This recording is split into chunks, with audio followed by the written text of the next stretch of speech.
สวัสดีค่ะพบกับการเจาะลึกเนื้อหาจากแหล่งข้อมูลที่เราได้รับมานะคะวันนี้เราจะมาลงรายละเอียดเกี่ยวกับการอัปเดตล่าสุดของเกม Black Desert ค่ะประจำวันที่ 4 กันยายน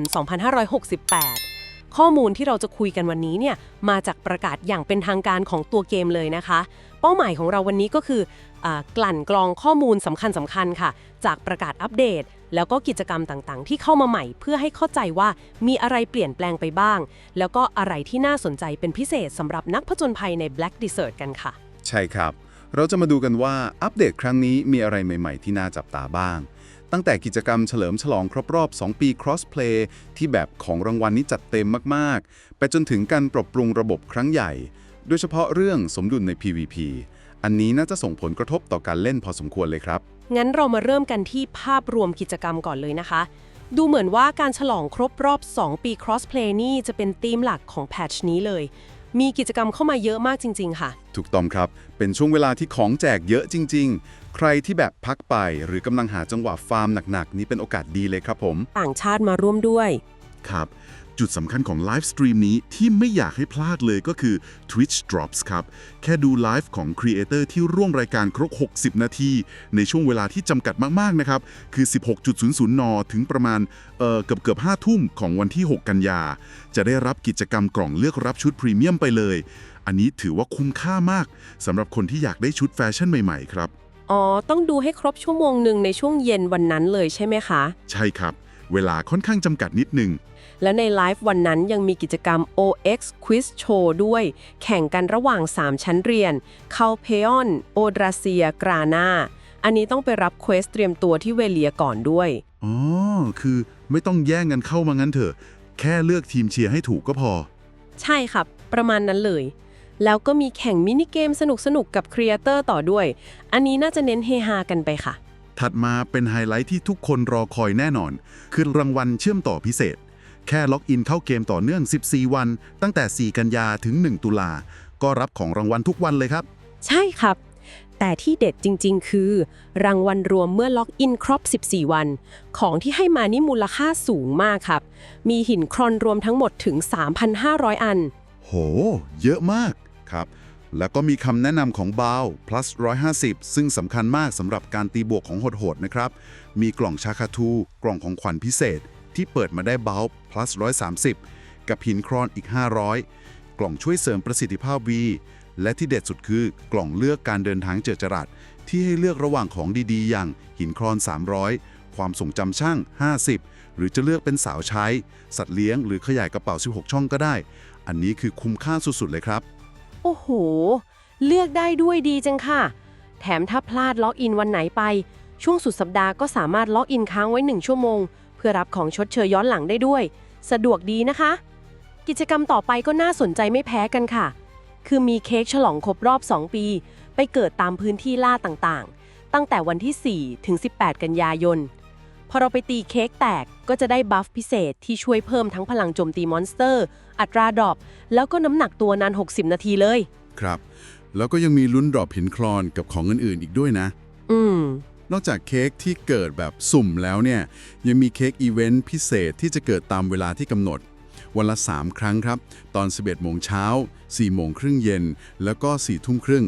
เค้กชนิดนี้พอถูกกำจัดจะดรอปของรางวัลให้ทุกคนที่ร่วมตีเลยมีทั้งคำแนะนำบ้าวแบบต่างๆอย่างละ2 อันบ้าว plus 60แล้วก็ผลึกดำแหลมคม5 อันใครอยู่ใกล้จุดเกิดเวลานั้นพอดีก็แวะไปแจมได้เลยครับมีเควสรายสัปดาห์เกี่ยวเนื่องกันด้วยให้ไปตีกล่องของขวัญใกล้ๆเค้กพิเศษแล้วกลับมาคุยกับเค้กก็จะได้รางวัลเพิ่มอีกนิดหน่อยที่สำคัญเลยคือควบคู่ไปกับกิจกรรมเค้กนี้มีฮอตไทม์พิเศษมาด้วยครับแบ่งเป็น 2 ช่วงนะช่วงแรก 4-11 กันยาได้ EXP ต่อสู้ plus 700%ทักษะ plus 200%ชีวิต plus 50% drop plus 50%เยอะแล้วนะเนี่ยแต่ช่วงที่ 2 ตั้งแต่ 11-25 กันยานี้เด็ดกว่ามากครับ EXP ต่อสู้พุ่งไป plus 1,000%โห1,000%ครับทักษะ plus 300%ชีวิต plus 100% และที่สำคัญมากๆคืออัตรา drop item plus 100% เต็มๆช่วงนี้ใครอยากปั่นเลเวลหรือฟาร์มของหนักๆนี่คือโอกาสทองเลยครับเรนสปีดกันเต็มที่แน่นอน ส่วนสายเติมเงินก็มีโปรโมชั่นสั้นๆ กับ Razer Go Wallet ค่ะ เติมเงินช่วง 4-25 กันยาใส่โค้ดก็ได้โบนัสคืน 10% จำกัดครั้งเดียวต่อ ID นะคะ ครับเป็นโบนัสเล็กๆ น้อยๆสำหรับคนที่วางแผนจะเติมเงินอยู่แล้วครับผม มีกิจกรรมสำหรับสายไลฟ์สกิลด้วยกับการตามหาความรู้ใหม่ๆในดินแดนเอดาเนียค่ะ ตั้งแต่ 4-18 กันยา กิจกรรมนี้เหมือนกระตุ้นให้ผู้เล่นเข้าไปสำรวจคอนเทนต์ใหม่ๆครับแค่เราไปหาความรู้เกี่ยวกับปลาหายาก หรือไอเทมเก็บรวบรวมชนิดใหม่ๆในเอดาเนียอย่างน้อยแค่1ชนิดพอจบกิจกรรมก็จะได้รับรางวัลเป็นพวกกล่องช่วยดำรงชีวิตกล่องยาเสน่ห์น้ำยาปาร์ตี้เอดาเนียเป็นของรางวัลเล็กๆน้อยๆตอบแทนการสำรวจครับ แล้วช่วงสุดสัปดาห์ก็มีบัฟพิเศษ กิจกรรมพ่อบ้านที่หลักแหลม แจกผ่านภารกิจท้าทายด้วย บัฟนี้นาน 10 ชั่วโมง ช่วยเพิ่มทั้งค่าประสบการณ์และค่าความชำนาญชีวิต น้ำหนัก อัตราเก็บรวบรวม แถมยังช่วยเรื่องตกปลาอีก เหมาะกับการไปบุกเบิกหาความรู้พอดีเลยค่ะ กิจกรรมสุดท้ายในหมวดนี้ก็คือพรของพระจันทร์เดือนกันยายน อันนี้คุ้นเคยกันดีค่ะ เป็นกิจกรรมใช้จ่ายเพร์ล ยิ่งใช้เยอะยิ่งได้รางวัลต่ำขั้นถึงวันที่ 2 ตุลาคม ครับ รางวัลใหญ่สุดอยู่ที่ขั้น 18,500 เพร์ล คือกล่องเสริมประสิทธิภาพพรีเมียมอันล้ำเลิศกับคูปองลด 40% แต่ระหว่างทางก็มีของดีๆเยอะนะ อย่างกล่องเลือกชุดพรีเมียมหลายกล่องเลย เบลพลัส 100 หรือห่อผจญภัยล้ำค่าที่ลุ้นเปิดของแรงๆได้ จุดที่น่าสนใจมากๆของรอบนี้คือ มันรีเซ็ตได้ถึง 4 ครั้ง หมายความว่าพอเราใช้เพร์ลครบยอด 18,500 แล้ว รับรางวัลหมด ก็กดรีเซ็ตแล้วเริ่มสะสมยอดใหม่เพื่อรับรางวัลชุดเดิมได้อีกทำซ้ำได้รวม 4 รอบเลยเหรอคะเนี่ย ใช่ครับ อันนี้ถือว่าใจปั้มนาครับ ใครที่เล็งจะซื้อของในร้านเพร์ลเยอะๆอยู่แล้ว การรีเซ็ตได้หลายรอบแบบนี้ ยิ่งทำให้คุ้มค่าขึ้นไปอีกเยอะเลยครับ โอเคค่ะ หมดเรื่องกิจกรรมที่อัดแน่นกันไปแล้ว ทีนี้มาดูส่วนที่เป็นการปรับปรุงเนื้อหาและระบบเกมกันบ้าง เริ่มที่การปรับสมดุลอาชีพก่อนเลย มีหลายอาชีพที่โดนปรับเหมือนกันนะคะ ใช่ครับ น่าจะเป็นการปรับจูนต่อเนื่อง เพื่อให้เข้ากับระบบการต่อสู้ที่ปรับไปก่อนหน้านี้ครับ มีการปรับเล็กๆ น้อยๆ หลายอาชีพ อย่างเรนเจอร์กับวาลคิรีมีปรับเรื่องความลื่นไหลของการเคลื่อนไหว แล้วก็การเชื่อมต่อสกิลSorceress มีปรับสูตรคำนวณความเสียหายของสกิล1ไม่คิดจาก MP แล้ว แต่ไปเพิ่มเปอร์เซ็นต์พื้นฐานแทน Berserker ก็มีปรับเรื่องมุมกล้องนิดหน่อย Termer ปรับเส้นทางการต่อคอมโบสกิล Dracania ก็เปลี่ยนปุ่มกดสกิลครับ แต่เหมือนจะมีอาชีพที่เปลี่ยนแปลงค่อนข้างเยอะอยู่ด้วยใช่ไหมคะ ครับ อาชีพที่โดดเด่นในการปรับรอบนี้เลยคืองอคงครับ มีการเปลี่ยนแปลงที่ค่อนข้างใหญ่เลยนะ คือเพิ่มทักษะระดำหรือสกิลผสมเข้ามาให้ใช้ถึง 3 คู่ เพิ่มทักษะความโกรธผู้ดำ BSR อีก 3 สกิล แล้วก็มีการปรับปรุงประสิทธิภาพของสกิลเดิมบางสกิลด้วย เช่นสกิลเคลื่อนที่ก็ไปได้ไกลขึ้น หรือสกิลโจมตีบางท่าก็ใช้ง่ายขึ้นกลางอากาศ ถือเป็นการยกเครื่องย่อมๆให้งอคงเลยทีเดียวครับ นอกจากนั้นก็มีการแก้ไขบั๊กเล็กๆน้อยๆของอาชีพอื่นๆทั่วไปครับผม มาถึงเรื่องที่คิดว่าน่าจะเป็นไฮไลท์สำคัญที่สุดของการอัปเดตครั้งนี้เลยค่ะ คือการปรับสมดุลไอเทม โดยเฉพาะอัญมณีเวทมนต์หรือเม็ดม่วงแดงทองที่มีการเปลี่ยนแปลงครั้งใหญ่เลย ถูกต้องครับ นี่คือประเด็นหลักเลย ทีมพัฒนาเขาต้องการแก้ไขปัญหาที่ผู้เล่นบางส่วน เน้นการทำค่าลดความเสียหายหรือ DR Damage Reduction สูงมากๆ จนทำให้ตัวละครถึกเกินไปใน PVP นะครับ กลายเป็นว่าสู้กันนานมากแต่ฆ่ากันไม่ลง หรือที่เรียกว่า DR Stacking นั่นเอง อ๋อที่แบบยืนชนกันนานๆใช่ไหมคะ แล้วเขาปรับแก้ยังไงบ้างคะ การปรับนี้จะส่งผลกระทบแค่ไหนเอ่ย คือการเปลี่ยนแปลงหลักๆ เนี่ย อัญมณีที่ให้ค่า DR สูงๆ บางชนิด เช่น อัญมณีแห่งความสมบูรณ์ อนันตภาพ โคเบลินุส พวกนี้ถูกจัดเป็นกลุ่มใหม่ เรียกว่ากลุ่มลดความเสียหายเพิ่มขึ้น ซึ่งต่อจากนี้จะใส่ได้สูงสุดแค่ 2 ชิ้นเท่านั้นครับ จากเดิมที่ใส่ได้ไม่จำกัด นี่คือการจำกัดการ stack DR โดยตรงเลย อ้าวจำกัดแค่ 2 เม็ดเองเหรอคะ ใช่ครับ และนอกจากนี้อัญมณีบางชนิดที่เดิมให้ลดความเสียหายทั้งหมด ซึ่งมีผลทั้ง PVE PVP แต่คนนิยมใช้ใน PVE อย่างอัญมณีไม่ย่อท้อหรืออดทน ก็ถูกเปลี่ยนความสามารถเป็นลดความเสียหายจากมอนสเตอร์แทน แต่ให้ค่าที่สูงขึ้นทำให้ชัดเจนว่าเน้นใช้กับมอนสเตอร์เป็นหลัก อัญมณีดำกรอกก็เปลี่ยนเป็นลดความเสียหายจากมอนสเตอร์ด้วยเช่นกันครับ แสดงว่าคนที่เคยเซตอัญมณีเน้น DR เยอะๆนี่ต้องรื้อเซตกันใหม่หมดเลยสิคะ แล้วอัญมณีเก่าที่ใส่อยู่ล่ะคะทำยังไง ใช่ครับ ต้องรื้อใหม่แน่ ๆ เลย แต่ไม่ต้องกังวลเรื่องของหายครับ อัญมณี 8 ชนิดที่ถูกปรับกลุ่มนี้ ทางทีมงานเขาถอดออกจากพรีเซตของผู้เล่นทุกคน แล้วส่งคืนไปให้ในกล่องของขวัญพูดดำแทน เพื่อให้เราไปเลือกใส่กันใหม่ตามเงื่อนไขที่เปลี่ยนไป การปรับนี้จะส่งผลกระทบต่อแนวทางการทำของสาย PVP โดยตรงเลยครับ อาจจะต้องหันไปเน้นค่าอื่นๆ หรือผสมผสานค่าพลังป้องกันมากขึ้น แทนที่จะทุ่มไปที่ DR อย่างเดียวเหมือนเดิม น่าสนใจมากค่ะ เป็นการปรับที่น่าจะเปลี่ยนเมตา PVP พอสมควรเลยนะคะเนี่ย นอกจากเรื่องอัญมณีแล้ว มีการปรับไอเทมอื่นๆเองไหมคะ มีการปรับปรุงเล็กน้อยครับ เช่น ปรับคำอธิบายไอเทมเพิ่มน้ำหนักให้ดูง่ายขึ้น เพิ่มกล้องส่องทางไกลลาฟี่ที่อัปเกรดแล้วให้ใส่ในกระเป๋าเดินทางของ Collins ได้ แล้วก็จำกัดไม่ให้เก็บไอเทมแลกเปลี่ยนสินค้าในกระเป๋า Collins ครับผม ไปดูกันต่อที่การปรับปรุงมอนสเตอร์ โดยเฉพาะในพื้นที่ล่าใหม่ของเอดาเนีย มีการปรับปรุงหลายจุดเหมือนกันนะคะ ครับ เพื่อให้การฟาร์มสมูทขึ้นอย่างปราสาทเอเธเรียน ถ้าเราใช้เวลากับมอนสเตอร์ที่ถูกเรียกมานานเกินไป มันจะรีเซ็ตตัวเอง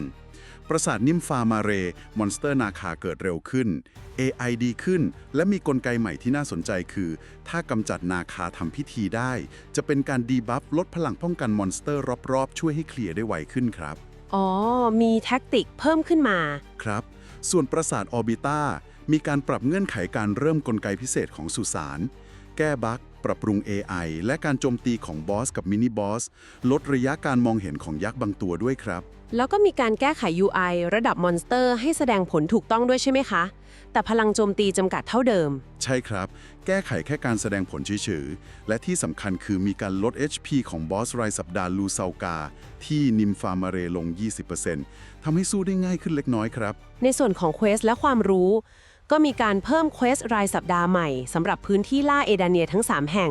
ให้รางวัลเป็นของที่ใช้คราฟต์ของระดับสูงอย่างผลึกแห่งความพินาศกับสะเก็ดพลังต่างๆ ค่ะ ครับ มีการเพิ่มคำแนะนำค่า APDP ที่เหมาะสมใน Quest Boss รายสัปดาห์เดิมด้วย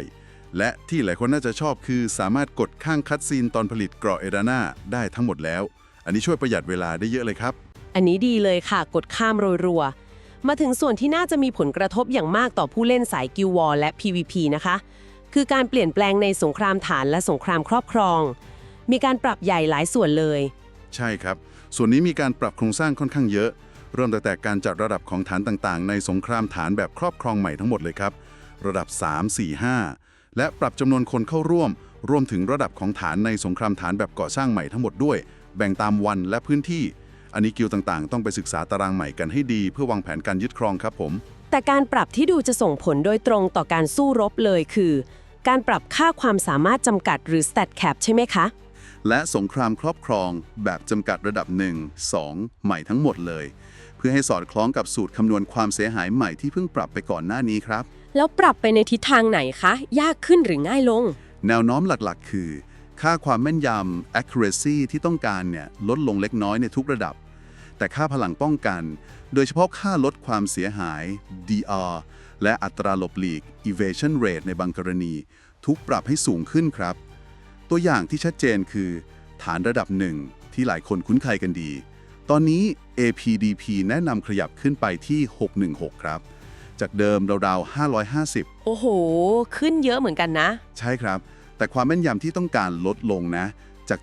750 เหลือ 650 ส่วนค่า DR เพิ่มจาก 311 เป็น 335 และอัตราลดค่าเสียหายเพิ่มจาก 14% เป็น 20% ฐานระดับ 2 และสงครามครอบครองจำกัดระดับ 1 2 ก็มีแนวโน้มคล้ายๆกัน คือความแม่นยำลดลง แต่ค่า DR หรือค่าป้องกันอื่นๆ สูงขึ้นครับ แล้วผลกระทบมันจะเป็นยังไงคะกับผู้เล่นทั่วไป ผลกระทบที่เห็นได้ชัดเนี่ยคือฐานระดับ 1 ซึ่งปกติแล้วผู้เล่นที่ใส่ของทูบาร่า V ครบเซตจะสามารถเข้าร่วมและสู้ได้สบายๆ ตอนนี้อาจจะต้องใช้อุปกรณ์ที่ดีกว่านั้นเล็กน้อย หรือมีการปรับแต่งอัญมณีบัฟเพิ่มเติม เพื่อให้ถึงค่าแคปที่แนะนำใหม่ แต่ทางผู้พัฒนาก็บอกว่ายังอยู่ในระดับที่หาได้ไม่ยากเกินไปนัก อาจจะต้องพึ่งพาของจากเควสหรือรางวัลอื่นๆ เพิ่มเติมครับ การปรับแคปแบบนี้ร่วมกับการปรับสมดุลอัญมณีที่เราคุยกันไปก่อนหน้า มันน่าจะทำให้รูปแบบการต่อสู้ในสงครามฐานเปลี่ยนไปพอสมควรเลยนะคะ สายถึกมากๆอาจจะยืนได้ยากขึ้นถ้า DR โดนจำกัดจากอัญมณีแต่ในขณะเดียวกันแคปของฐานเองก็ต้องการ DR สูงขึ้นเป็นสมการที่น่าสนใจจริงๆค่ะใช่ครับมันเป็นการปรับที่บังคับให้ผู้เล่นต้องหาสมดุลใหม่ในการเซตของทั้งรุกและรับเลยทีเดียวนอกจากนี้ก็มีการปรับเล็กๆน้อยๆเช่นหอคอยเปลวไฟไม่มีแบ็กแอทแทกแล้วปรับ HP ป้อมปราการฐานบางโซนเพิ่มพลังป้องกันให้มอนสเตอร์ในสงครามกุหลาบด้วยครับส่วนการปรับปรุงอื่นๆก็มีเรื่องเล็กๆน้อยๆเช่นปรับปรุงภูมิประเทศบางจุดให้เดินทางสะดวกขึ้นเพิ่ม NPC และความรู้เกี่ยวกับสเก็ตแห่งเอดาน่าค่ะครับด้าน UI หรือ User Interface ก็ปรับปรุงเยอะครับอย่างการตั้งค่าแจ้งเตือนกิลด์ที่ละเอียดขึ้นเช่นแจ้งเตือนเมื่อสมาชิกตีบวกสำเร็จหรือ Up Level Life Skill สามารถตั้งคีย์ลัดเปิดหน้าต่างกิจกรรมรวมได้มีการปรับแก้ข้อความใน UI ต่างๆให้ชัดเจนขึ้นย้ายเมนูบางอย่างในหน้าต่าง ESC ให้เข้าหมวดหมู่ที่เหมาะสมเปลี่ยนไอคอนเมนู F3 และเพิ่มเมนูเกี่ยวกับรูปทิวทัศน์ในโหมดจอยสติ๊กครับมาถึงส่วนของระบบมีฟีเจอร์ใหม่ที่น่าสนใจมากเข้ามาด้วยใช่ไหมคะครับฟีเจอร์ที่ผมคิดว่ามีประโยชน์มากๆเลยคือระบบค้นหาเส้นทางในแผนที่โลก M ตอนนี้เวลาเราจะเดินทางไกลๆข้ามทวีประบบสามารถแนะนำเส้นทางที่แวะใช้บ่อน้ำแห่งหุบเหวลึกหรือ Magnus Well ที่ไกลที่สุดระหว่างทางให้ได้แล้วครับซึ่งจะช่วยย่นระยะเวลาเดินทางได้มหาศาลเลยสำหรับคนที่ทำเควสหลักของ Magnus จบแล้วฟีเจอร์นี้ถือว่ายอดเยี่ยมมากครับโอ้โหอันนี้ดีจริงค่ะช่วยแก้ปัญหาการเดินทางไกลได้เยอะเลยนอกจากนี้ก็มีการแก้ไขการคำนวณค่ากามะเวลา PK ให้รวมผลจากอัญมณีด้วยปรับปรุงการจัดการพาหนะกิลด์และปรับปรุงระบบเว็บเล็กน้อยค่ะครับสุดท้ายก็คือการแก้ไขข้อผิดพลาดหรือ Bug Fixes ซึ่งรอบนี้ก็มีรายการยาวเหยียดเลยครอบคลุมแทบทุกส่วนของเกมเลยครับตั้งแต่การแสดงผล UI ที่ผิดพลาดคะแนนรูปทิวทัศน์มีการชดเชยไอเทมสีให้ด้วยนะข้อความบัฟปัญหา Preset อัญมณีไอคอนต่างๆบทสนทนา NPC ปัญหาการจัดส่งม้าราชวังจาก NPC บางคนอันนี้ก็มีการชดเชยไอเทมให้ปัญหาตัวละครติดฉากระบบนำทางสถานะผิดปกติกำแพงล่องหนการย้อมสีชุดรูปลักษณ์อาวุธไปจนถึงปัญหาการรับไอเทมซ้ำซ้อนที่ต้องมีการเรียกคืนส่วนเกินด้วยถือเป็นการเก็บกวาดปัญหาจุกจิกต่างๆเยอะมากครับผมสรุปภาพรวมการอัปเดต Black Desert ครั้งนี้ถือว่าเป็นการเปลี่ยนแปลงที่ค่อนข้างใหญ่และมีนัยยะสำคัญนะครับส่วนแรกคือเรื่องกิจกรรมฉลองครบรอบ 2 ปี Crossplay ที่ให้ของรางวัลเยอะมากจริงๆอันนี้เป็นโอกาสดีของผู้เล่นทุกคนเลยส่วนที่ 2 คือการปรับระบบครั้งใหญ่โดยเฉพาะการรื้อสมดุลอัญมณีเวทมนต์ที่พุ่งเป้าไปที่การลดประสิทธิภาพของสาย DR ใน PVP และการปรับโครงสร้างรวมถึง Stat Cap ของสงครามฐานสงครามครอบครองซึ่ง2 ส่วนหลังนี้แหละครับจะส่งผลกระทบต่อแนวทางการเล่นการพัฒนาตัวละครและกลยุทธ์การแข่งขันของกิลด์ต่างๆอย่างแน่นอนครับใช่เลยค่ะเป็นการอัปเดตที่ต้องจับตามองผลกระทบกันยาวๆเลยทีเดียวคำถามที่น่าสนใจทิ้งท้ายไว้ให้คิดกันต่อก็คือการปรับเปลี่ยนค่าพลังจำกัดในสงครามฐานโดยเฉพาะระดับหนึ่งที่ดูเหมือนจะต้องการอุปกรณ์ที่ดีขึ้นกว่าเดิมเล็กน้อยเนี่ยจะส่งผลกระทบต่อกิลด์ขนาดเล็กและขนาดกลางยังไงบ้างคะพวกเขาจะปรับตัวเข้ากับแคปใหม่นี้ได้ไหมหรือว่าจะทำให้ช่องว่างระหว่างกิลด์ใหญ่กับกิลด์เล็กถ่างมากขึ้นไปอีกรูปแบบการแข่งขันในโนดวอร์เทียร์1ที่เคยเข้าถึงง่ายจะเปลี่ยนไปในทิศทางไหนอันนี้น่าติดตามและน่าคิดมากๆเลยค่ะสำหรับวันนี้ข้อมูลเชิงลึกที่เรานำมาฝากก็มีเท่านี้ค่ะอย่าลืมกดติดตามกดไลค์กดแชร์แล้วกลับมาพบกับการวิเคราะห์เจาะลึกแบบนี้กันใหม่นะคะขอบคุณสำหรับการติดตามค่ะ